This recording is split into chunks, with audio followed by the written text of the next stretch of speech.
Meus irmãos, a paz do Senhor Jesus, aqui quem vos fala é o pastor Luiz Fabiano.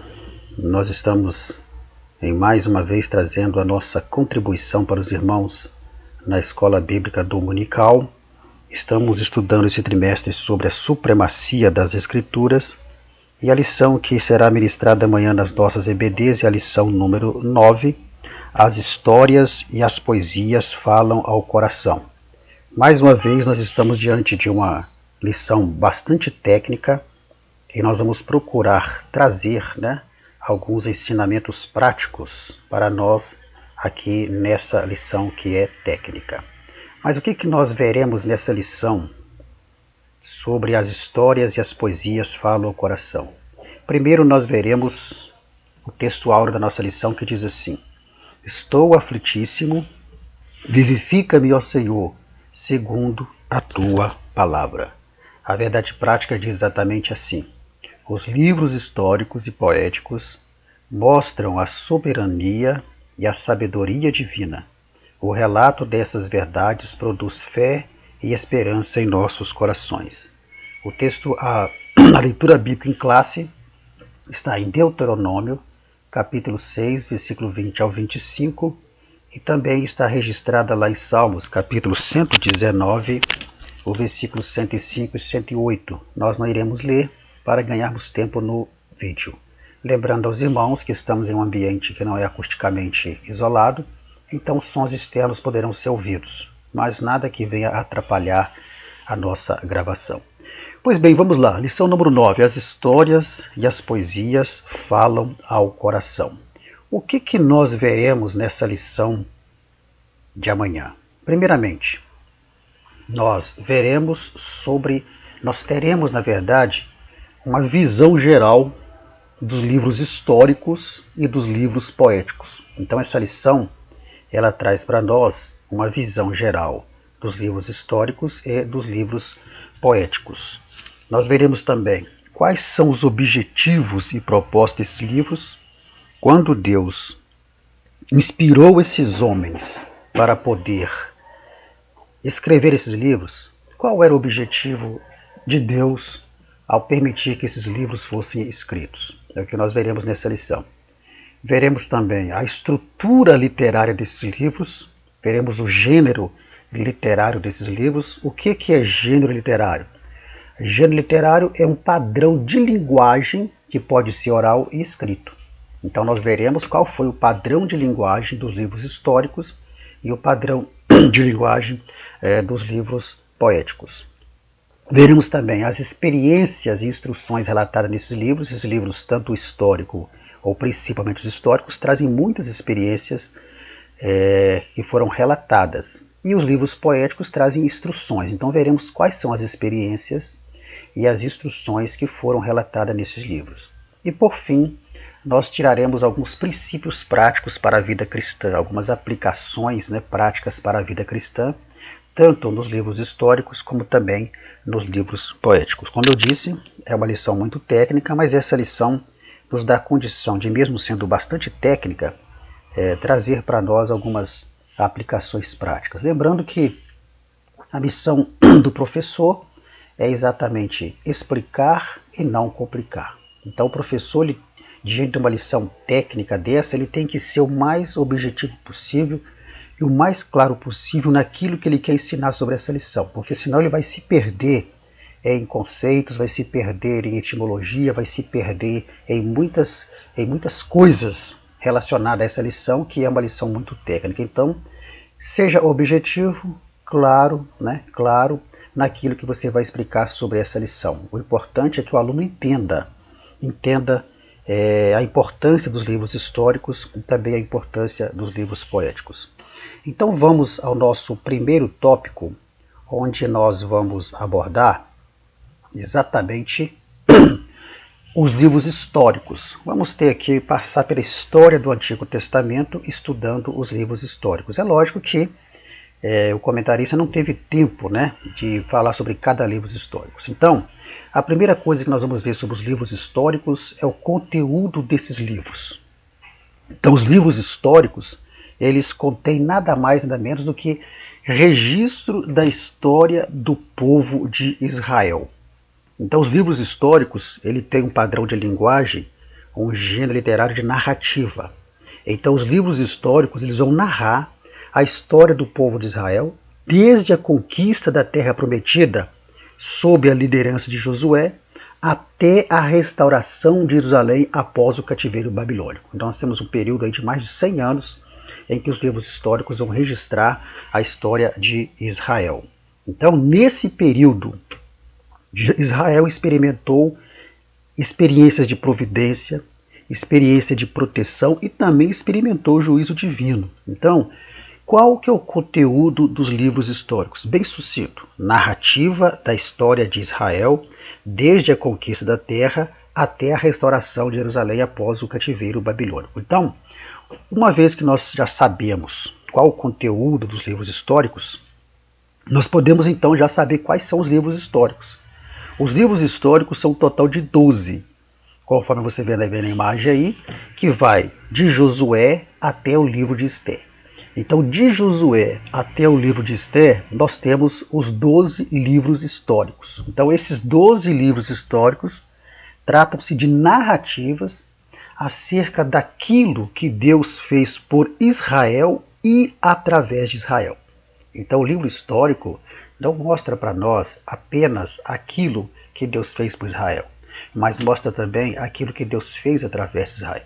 Então temos os livros históricos com seu conteúdo, e esses livros são 12, indo de Josué até o livro de Esther. Agora, com qual propósito e objetivo Deus inspirou esses autores para escreverem os livros históricos? Bem, aí nós temos pelo menos dois propósitos. Primeiro, trazer conhecimento da história do povo de Deus. Então já dissemos que o conteúdo dos livros históricos é a narrativa da história do povo de Deus. Agora, os livros históricos também, e todos os acontecimentos e fatos, além de trazer o conhecimento da história de Israel, do povo de Deus, visam também demonstrar soberania de Deus. A imagem que você vê de uma mão, né, o globo entre as mãos, é exatamente mostrando que o mundo está nas mãos de Deus. Porque Deus, ele é o quê? Ele é soberano. Então todos os relatos, todas as narrativas dos livros históricos demonstram que Deus controla o curso da história. É Ele que tira reis, estabelece reis, Ele está no controle do curso da história. E você vê então os livros históricos, a partir do livro de Josué, você vê Deus agindo com soberania. É lógico que não vamos contar fatos, todos os fatos desses livros, mas em todos os fatos desses livros históricos, você vê Deus controlando todo o curso da história.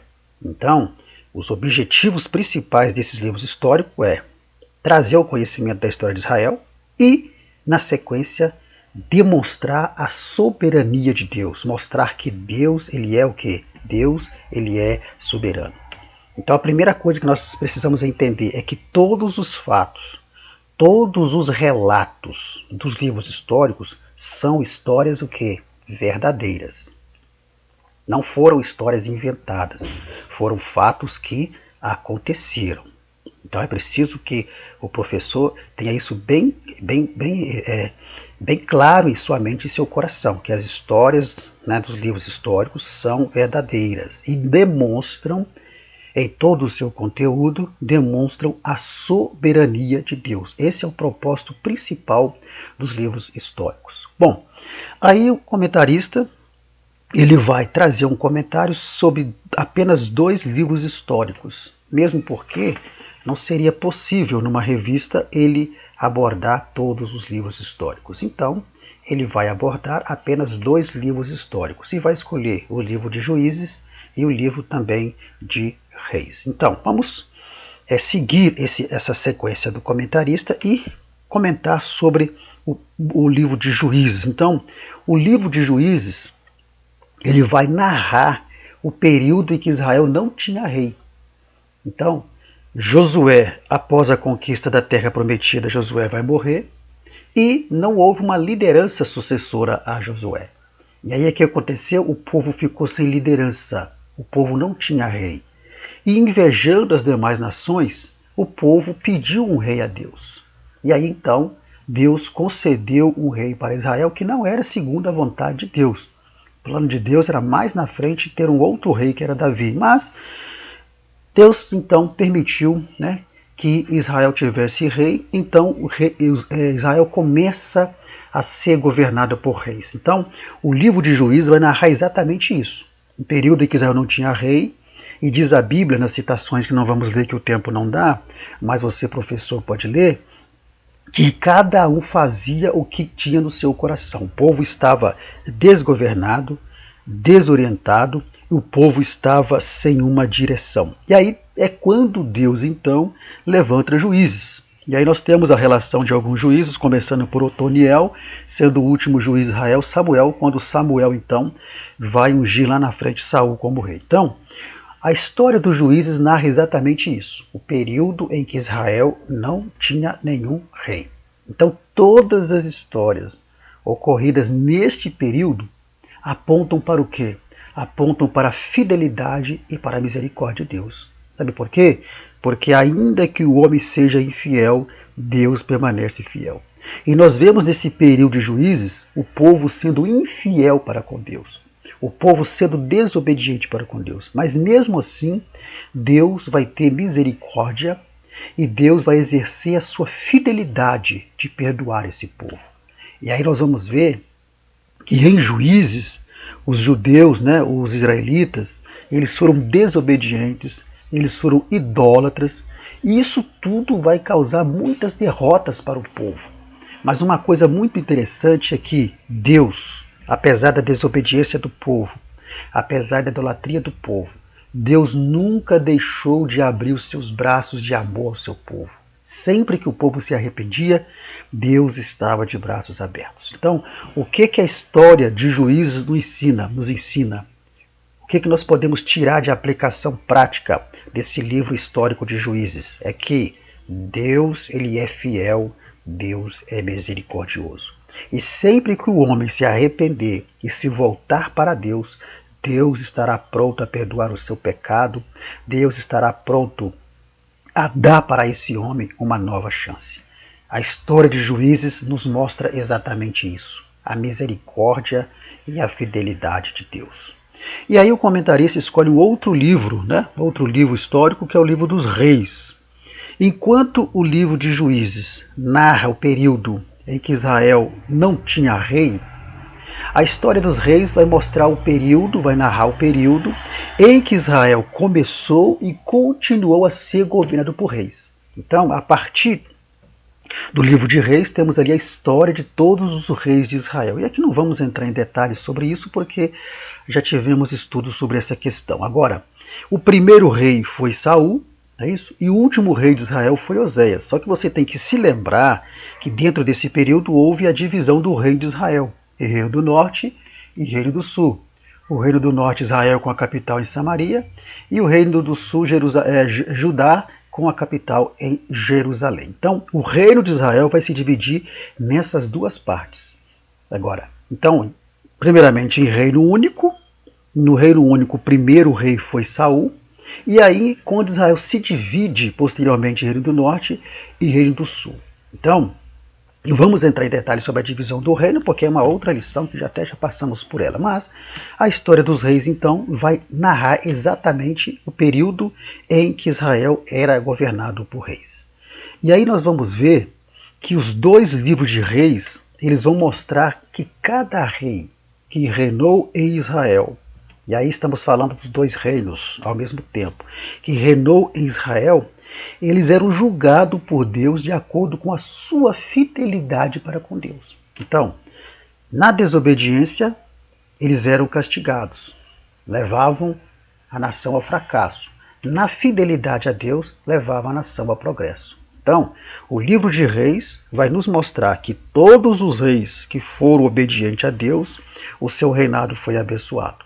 E todos os reis, tanto do norte como do sul, que foram desobedientes a Deus, levavam o povo ao fracasso. Então, nós vamos ver que todas as histórias ocorridas neste período do livro de Reis, que compreende primeiro e segundo Reis, mostram que os planos de Deus não podem ser frustrados. Então, qual que é a aplicação da história dos reis? É que os planos de Deus não podem ser frustrados. Nós vemos ali, né, a imagem de Saul, né, agarrando as vestes de Samuel, quando Saul desobedece às ordens de Samuel, faz o sacrifício, ali ele perdeu o reino. Porque não era plano de Deus que Saul fosse rei. O plano de Deus era que Davi fosse rei. Saul foi o rei segundo o coração do povo, e Davi foi o rei segundo o coração de Deus. Então, o plano de Deus era Davi, e os planos de Deus não podem ser frustrados. Em toda a história da nação de Israel, registrada em Reis, na narrativa de Reis, nós vamos ver que os planos de Deus não puderam ser frustrados por ninguém.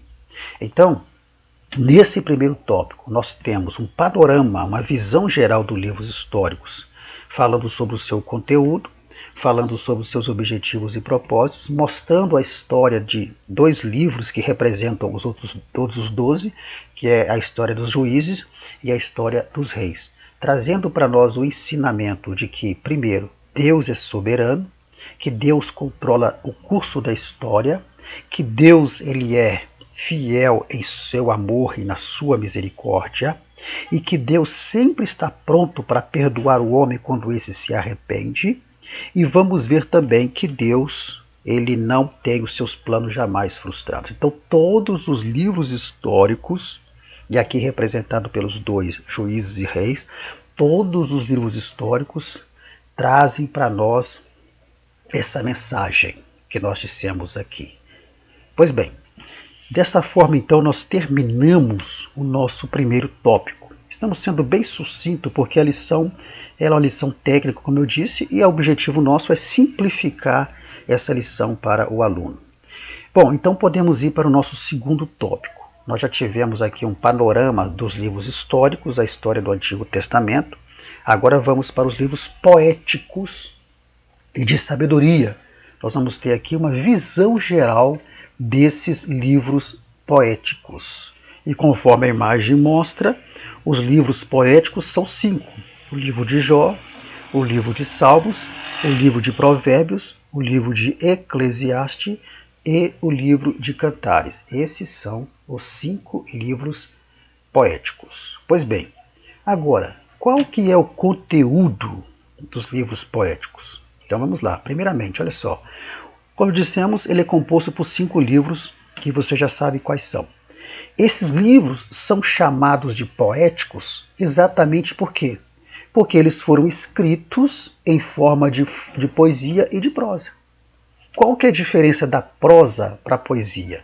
Então vamos lá. A prosa, ela, vamos dizer assim, ela é a forma natural de comunicação entre seres humanos que pode ser na forma escrita ou na forma verbalizada. Então a prosa, quando você escreve uma prosa, ou você verbaliza uma prosa, você não se preocupa com a estrutura textual desta narrativa.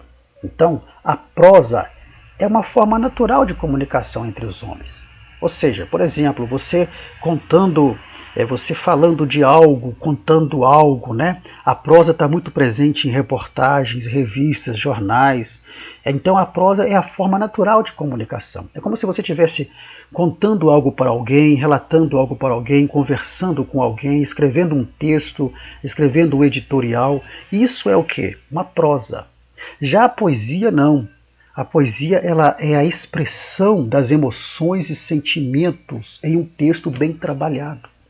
Então a poesia é quando o autor ele expressa as suas emoções, ele expressa os seus sentimentos. E ele vai fazer isso em um texto bem trabalhado, né? Em um texto com rima, ou mesmo sem rima, mas um texto em que tenha toda uma estrutura bem trabalhada, bem organizada, expressando ali o seu sentimento. Então, os livros poéticos, eles são considerados poéticos exatamente porque foram escritos em prosa e escritos em poesia. E aí nós vamos ver que desses 5 livros poéticos, 3 desses 5 são classificados como livros sapienciais. Por que sapienciais? Porque, de um modo ou de outro, eles estão envolvidos com o tema sabedoria. Então, sapienciais tem a ver com sabedoria. E quais são esses 3 livros destes 5 poéticos que, além de poéticos, são classificados como sapienciais? São eles o livro de Jó, o livro de Provérbios e o livro de Eclesiastes. Então nós temos, dentro dos livros poéticos, nós temos 5 que são classificados como poéticos.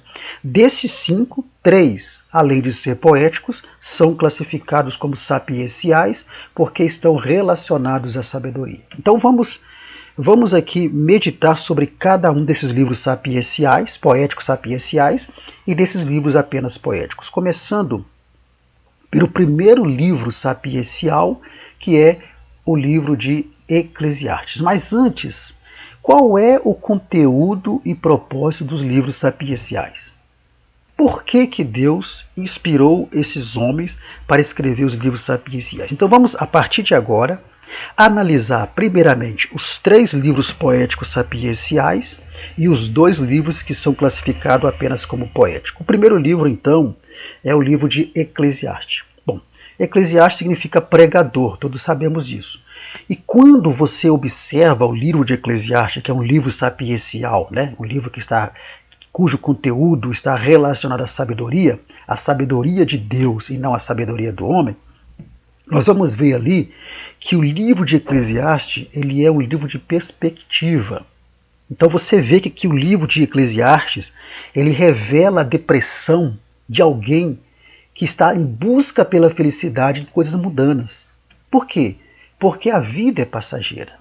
Então quando você vai em Eclesiastes capítulo 1, versículo 2, o pregador está escrevendo o seguinte, olha, vaidade de vaidade, tudo é vaidade. Bom, quando o termo vaidade é usado no livro de Eclesiastes, a palavra-chave aí é vaidade, é preciso desmistificar o entendimento de que a palavra vaidade aqui está relacionada a uso e costume, a aparência, vestes ou qualquer coisa desse tipo. Não. A palavra vaidade aqui foi usada muitas vezes, principalmente pelas Assembleias de Deus, para impor uso e costume. A palavra vaidade aqui não tem a ver com uso e costume. A palavra vaidade aqui significa que passageira, ou seja, vaidade de vaidade, tudo é vaidade, passageiro, tudo é passageiro, a vida ela é passageira. Então, o livro de Eclesiastes, ele traz essa perspectiva de mostrar para o homem que tudo é vaidade, tudo é passageiro. Então nós observamos que esse livro, ele dá a oportunidade de nós vermos o mundo através dos olhos de alguém que é muito sábio e muito rico. Quem é esse alguém? Salomão. E que está tentando encontrar sentido em coisas humanas e temporárias. Então você consegue ver pelos olhos do escritor e do autor de Eclesiastes, você consegue ver que apesar de muito rico, de muito sábio, está se tentando encontrar sentido em coisas humanas e temporárias. Mas aí, mais no final do livro, você vai ver que o autor ele decide aceitar e ensinar que a vida é breve e inútil sem Deus, mesmo tendo tudo. Ou seja, mesmo que eu tenha tudo, mesmo que eu tenha toda a riqueza, mesmo que eu tenha todas as coisas, a minha vida ela é inútil sem Deus. Porque ela é breve, ela é passageira, tudo que eu tiver vai passar, tudo que eu tenho é vaidade, é passageiro, e a minha vida se torna inútil se eu não tiver Deus. Olha que coisa maravilhosa. Então, primeiro ensinamento aqui, desse primeiro livro sapiencial que estamos analisando aqui de Eclesiastes é: a vida ela é passageira. E que nós não precisamos ficar em busca da felicidade em coisas mundanas. Por quê? Porque mesmo tendo tudo, a nossa vida ela é inútil se nós não tivermos o Senhor, se nós não tivermos Deus. Que coisa maravilhosa. O segundo livro sapiencial é o livro de Provérbios. Lembra-se? Sapiencial porque está relacionado à sabedoria. O livro de Provérbios, nós vamos ver que ele é um livro que é um manual de sabedoria. O livro de Provérbios é um manual de sabedoria que traz instruções para toda a área da nossa vida. Lembrando, sabedoria divina e não sabedoria do homem. Então, quando você lê o livro de Provérbios, você vai ler ali instruções e orientações para toda a área da nossa vida. Você vê lá Provérbios falando sobre pessoas que ficam frequentando a casa do outro. Você vê lá falando sobre comerciantes que usam balanças enganosas. Você vê lá instruções para todas as áreas da nossa vida. Então, o livro de Provérbios, ele é um manual de sabedoria. Sabedoria essa que é expressa através de comparações, através de ilustrações. Quando você vai para Provérbios 6, você vê o escritor dizendo: vai ter com a formiga, o preguiçoso. Você vê ele falando sobre os 4 animais mais pequenos da terra. Enfim, é um livro de comparações, de ilustrações que exalam a sabedoria em suas escritas, em seus escritos. Então, é um livro que nos ensina que observar os princípios divinos nos faz pessoas sábias. Então, o livro de Provérbios, ele nos ensina que se nós observarmos os seus princípios divinos ali estabelecidos, nas suas orientações, nas suas instruções, nós vamos nos tornar pessoas sábias. Então nós observamos que o livro de Provérbios, além de ser um manual de sabedoria, para todas as áreas da nossa vida, profissional, conjugal, espiritual, ministerial, e por aí vai. Ele também enfatiza o relacionamento com Deus e as pessoas, estabelecendo a necessidade de sermos criteriosos em nossas ações, palavras e pensamentos. Então você vê que Provérbios ele aborda até a questão do nosso falar, do nosso pensar, das nossas motivações. Lá diz que o coração do justo, ele pensa no que vai responder, não sai respondendo, não é isso? Fala sobre a língua, fala sobre a vigilância que o homem precisa ter. Enfim, é um livro que realmente vai enfatizar que para nós termos um relacionamento com Deus, é preciso que nós sejamos criteriosos em nossas ações, em nossas motivações, em nossas palavras e até mesmo em nossos pensamentos. Então, o livro de Provérbios, diante disso tudo, ele destaca a necessidade de sermos justos e misericordiosos.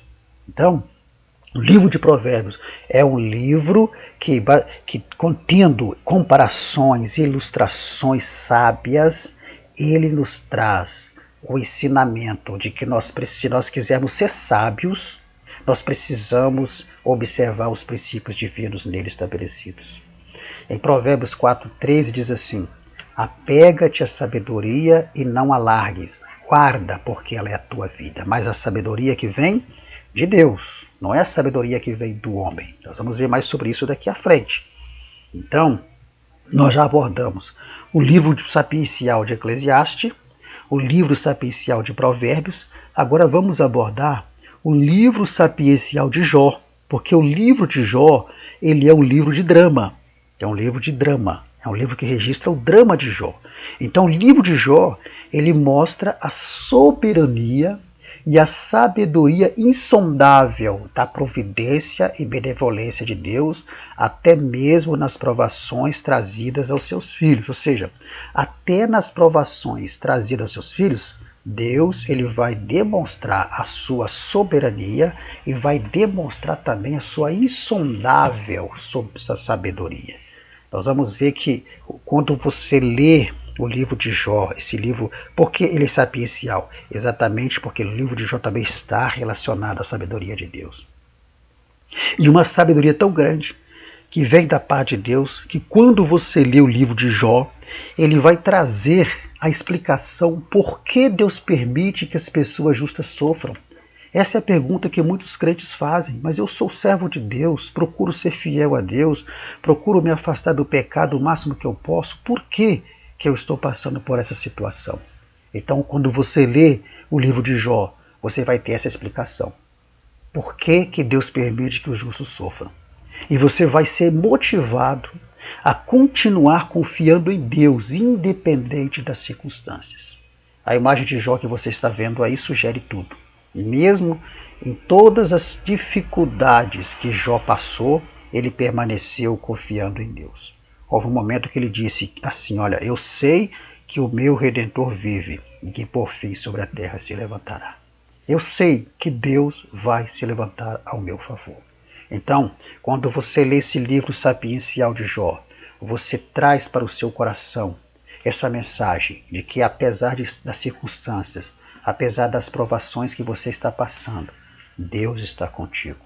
E que você precisa continuar confiante nele, porque permanecendo confiante nele, você vai receber a vitória assim como Jó recebeu. Então, o livro de Jó também, ele vai descrever no seu drama sobre a sabedoria de Deus. Por isso, ele é um livro sapiencial. Pois bem, nós analisamos entre os 5 livros poéticos, os 3 livros que são classificados, além de poéticos, como sapienciais, que são o livro de Eclesiastes, o livro de Provérbios e o livro de Jó. Agora vamos aos livros poéticos. Qual que é o conteúdo dos livros poéticos, classificados apenas como poéticos? São os livros de Cantares e os livros de Salmos. Os outros 3 livros que vemos, além de serem classificados como poéticos, são subclassificados, vamos dizer assim, como sapienciais. Mas, o primeiro livro, então, classificado apenas como poético, é o livro de Salmos. E o livro de Salmos, ele traz uma mensagem principal. Qual que é a mensagem principal do livro de Salmos? Louvor, oração e adoração. Essa é a mensagem principal. Não significa que o livro de Salmos traga apenas essa mensagem, mas ele também é um livro de instrução e um livro profético. Por quê? Porque o livro de Salmos e alguns dos seus textos falam sobre Jesus, falam sobre a ressurreição de Jesus, falam sobre o sofrimento de Jesus. Então, ele tem uma mensagem principal de louvor, de adoração, de oração, mas também traz instruções para a nossa vida e também ele é um livro profético. E o livro de Salmo, ele nos mostra como era o coração adorador dos fiéis daquele tempo. Então o que nós precisamos nos lembrar, porque eu tenho certeza que você, professor, sabe, é que o livro de Salmos ele foi escrito em forma de cântico, em forma de louvores. Por isso que a teologia ensina que o livro de Salmos não tem capítulo, mas tem número, não tem capítulo e nem versículo, porque não foi um livro para ser lido, mas um livro para ser cantado. Seus salmos são cânticos, então ele tem números e versos. E o livro de Salmos, quando você lê os Salmos, independente de quem seja o salmista, porque não foi apenas Davi, temos Davi, Asaf e outros mais que escreveram Salmos, você vê como era o coração desses adoradores. Como era o coração desses homens que naquele tempo adoravam a Deus e expressavam a sua adoração, expressavam a sua oração, expressavam o seu louvor escrevendo salmos. Isso é realmente maravilhoso. Então, nós já vimos sobre o livro de Salmos, que é o conteúdo, o livro poético, classificado apenas como poética, que é um livro de cântico, de louvores, conforme nós dissemos aqui. Irmãos, nós não estamos aprofundando, porque não há como aprofundar. Como eu disse, o professor precisa ser bem sucinto, explícito e simplificar para que o aluno possa entender. Isso que é o importante. Vamos então para outro livro classificado apenas como poético, que é o livro de Cantares. O livro de Cantares, o Cântico dos Cânticos, dependendo da tradução, ele ilustra de forma literal, ele ilustra o compromisso com a intensidade e o amor que deve existir no casamento. Então nós vemos ali a narrativa poética de um compromisso de amor do noivo para com o noivo e do esposo para com a esposa. Então, na forma literal, o livro de Cantares ilustra exatamente o amor de um casal ali e sintetiza o plano original de Deus acerca do relacionamento conjugal. Então nós vemos que o livro de Cantares, ele tem na sua forma literal, mostrando exatamente o relacionamento conjugal de um marido com sua esposa, de um noivo com sua noiva, e ali tudo é um resumo, de como Deus quis que o casamento fosse. Mas nós podemos observar que um grupo de teólogos, eles trazem uma outra interpretação. Existe uma ramificação da teologia que eles interpretam o livro de Cantares dizendo que o seu significado é alegórico e figurado. Como seria isso? Então, os que defendem essa forma de interpretação alegórica e figurada, eles dizem que Salomão ali, ele representa o Senhor, e ali então em toda a sua narrativa poética, ele está simplesmente mostrando o amor de Deus por Israel e o amor de Cristo pela sua igreja. Então, quando você pega o versículo, o meu amado é meu, eu sou do meu amado, as pessoas que defendem essa interpretação figurada e alegórica, eles dizem que todo o livro poético de Cantares é a demonstração do amor de Deus pela sua igreja e do amor de Cristo, do amor de Deus por Israel e do amor de Cristo pela sua igreja. Então, eu estou dizendo que existem grupos que defendem essa interpretação alegórica e essa interpretação figurada. Mas nós, a Assembleia de Deus, defendemos a interpretação literal do livro poético de Cantares, mostrando ali realmente como Deus deseja que seja o casamento entre um casal, onde haja o amor, né, do amado pela sua amada, e por aí vai em todo o seu livro. Então esse é o livro de Cantares de Salomão, o livro poético de Cantares de Salomão. Então, meus irmãos, nós já abordamos aqui no segundo tópico, tivemos aqui uma visão geral, porque não tem como fazer uma visão detalhada, dos livros poéticos, não é isso? Vimos que os livros poéticos são 5. Desses 5, 3 são classificados como sapienciais, além de serem poéticos, e analisamos tanto os que são classificados como sapienciais, como também aqueles que são classificados apenas como poéticos. Esse, então, é o nosso segundo tópico aí. Pois bem, agora podemos então passar para o nosso terceiro tópico, onde esse terceiro tópico, se você, professor, observou, ele vai trazer uma aplicação prática dos dois tópicos anteriores. Esse terceiro tópico é o que fecha a lição.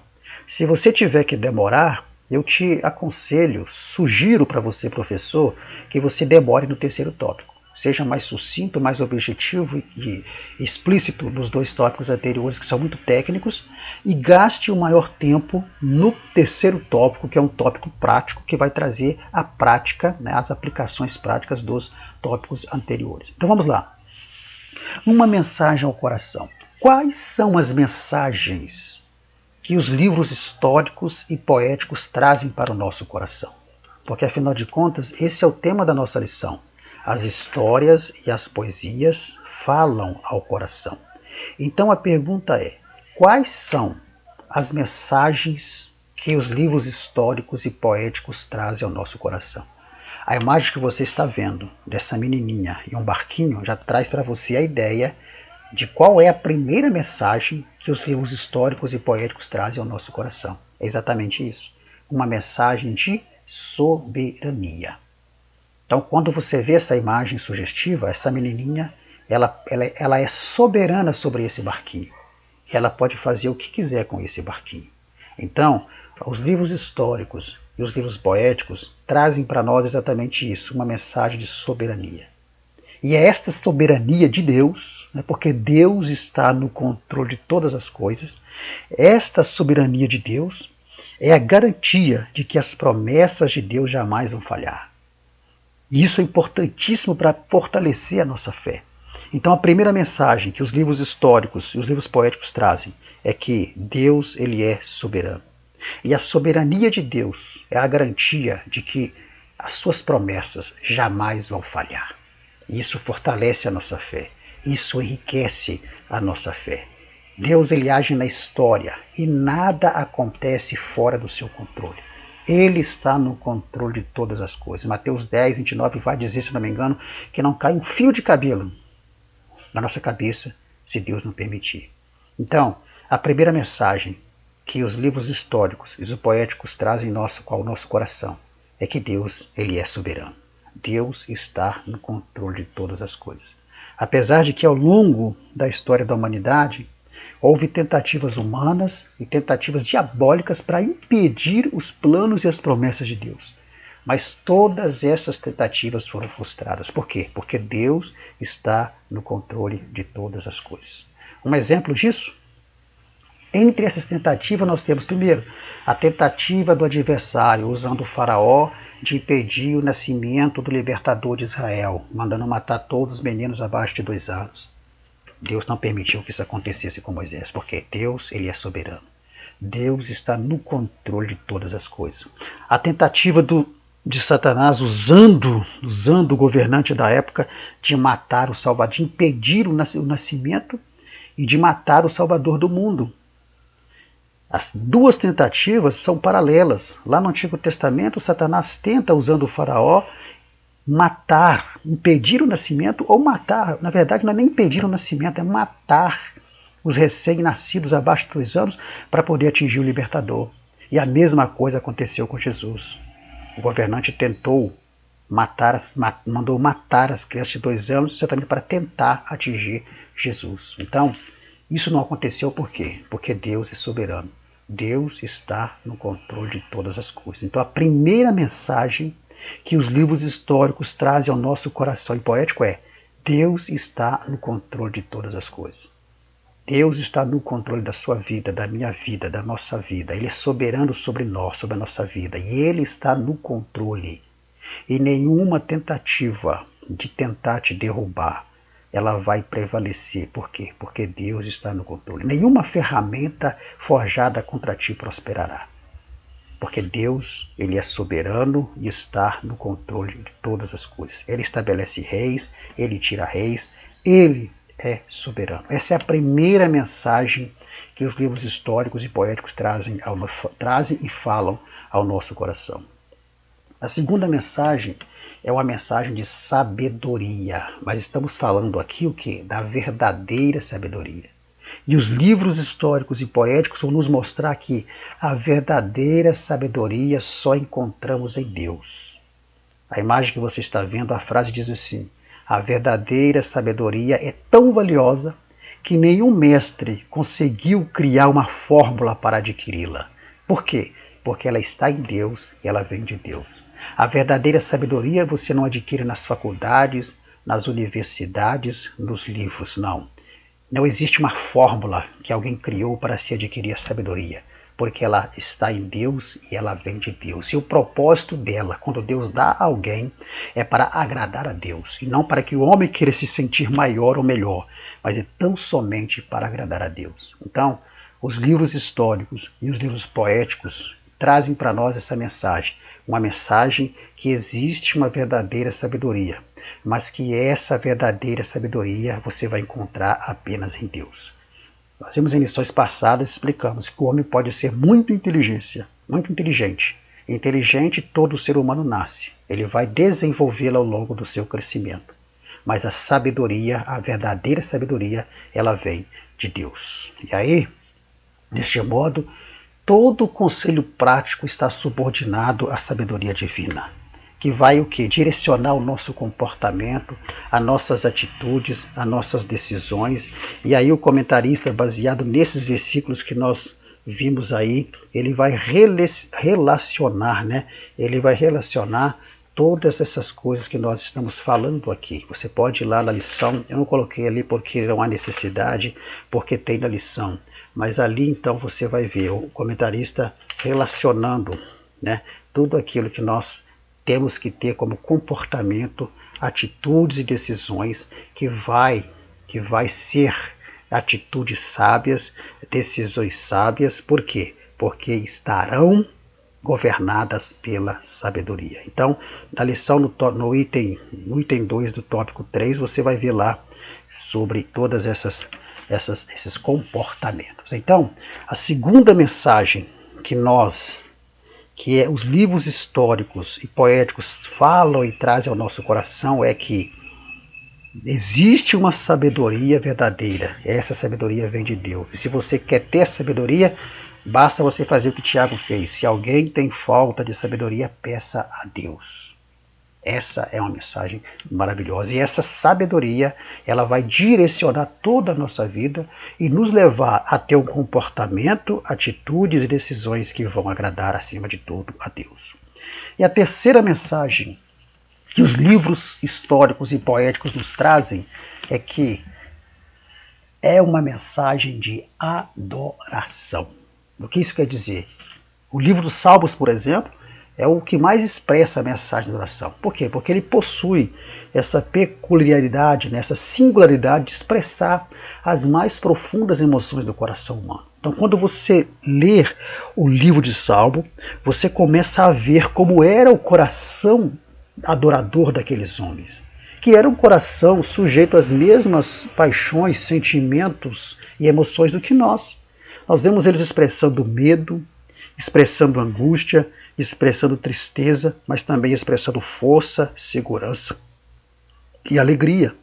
Então, os livros históricos e poéticos, principalmente de Salmos, mostram para nós como era o coração desses homens. Um coração de verdadeiros o quê? Adoradores. E o livro de Salmos também, ele vai refletir o ideal divino de espiritualidade e adoração, partindo de um coração adorador em suas várias facetas. Então, quando você lê o livro de Salmos, principalmente, você vai ver que ele vai mostrar para nós a faceta do coração desses adoradores, que era um coração que confia. Nós vemos no livro de Salmos o coração daqueles adoradores, um coração contrito, né?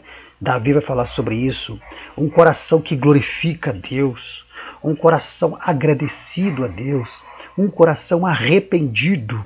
Salmo 51, verso 1, né? Davi dizendo, tem misericórdia de mim, ó Deus. Então ali um coração arrependido e um coração blindado com a palavra. Escondi a tua palavra no meu coração para eu não pecar contra ti. Então, resumindo aqui, os livros históricos e poéticos, e neste caso principalmente o poético Salmos, traz para nós uma mensagem de que nós precisamos ser verdadeiros adoradores. E aí você vai no livro histórico de Jó e os outros livros históricos vão mostrar homens e situações em que, mesmo diante das batalhas, das dificuldades, das provações, eles continuaram o quê? Adorando a Deus. Então os livros históricos e os livros poéticos trazem para nós trazem a mensagem ao nosso coração de que nós precisamos ter um coração que confia em Deus, um coração contrito, um coração que glorifica, um coração agradecido a Deus, um coração arrependido e, acima de tudo, um coração blindado com a palavra, porque essas são as características do coração do verdadeiro adorador. E esses livros históricos e poéticos trazem ao nosso coração e falam ao nosso coração essa mensagem. Nós precisamos ser verdadeiros adoradores. E verdadeiros adoradores adoram a Deus em espírito e em verdade. E adorar a Deus em espírito e verdade não é adorar a Deus pelo que Ele pode nos dar, mas é adorar a Deus pelo que Ele é, independente das circunstâncias que estamos vivendo.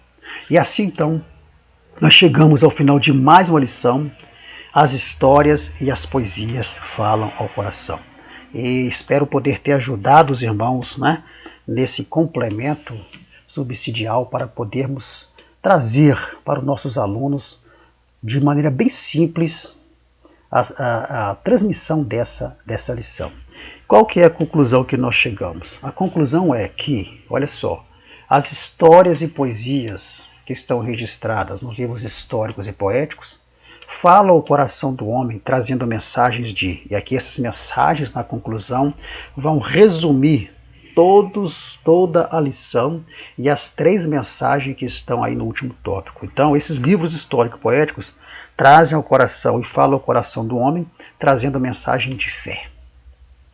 Todos os livros históricos, de Josué até Esther, os livros poéticos e sapienciais, você vai ver ali o quê? Um ensinamento de fé, trazendo para nós uma mensagem que nós precisamos ter fé. Quando você pega o livro histórico ali de Josué, a conquista da Terra Prometida, a forma como Deus orientou que a cidade seria conquistada, mandando que Josué orientasse o povo que rodeasse a cidade de Jericó 7 vezes, e no 7º dia 7 vezes, desse um grito de guerra, tocasse as suas buzinas, e ali então os muros cairiam. Josué poderia questionar a Deus. Josué poderia racionalmente, na sua razão humana, ele poderia questionar a Deus. Mas Josué não questionou. Por quê? porque ele tinha fé. E ali, ao longo de todos os livros históricos e poéticos, trazem para nós essa mensagem que nós precisamos ter fé em nosso coração. A segunda mensagem é a mensagem de perseverança. Aqui o exemplo de Jó, e o exemplo de Josué, de todos os outros mais. Isso em todos os livros históricos e poéticos. Trazem para o nosso coração essa mensagem de perseverança independente das circunstâncias e ainda que as circunstâncias pareçam contrárias àquilo que Deus nos falou. Mas nós precisamos ser o quê? Perseverante. E outra mensagem, uma mensagem de paciência diante das lutas, das dificuldades, das provações, das perseguições, das aflições. Os livros históricos e poéticos trazem para nós essa mensagem que nós precisamos ser pacientes. E por último, que foi muito bem abordada, os livros históricos e poéticos trazem para nós uma mensagem de soberania e sabedoria divina. Deus, ele é soberano.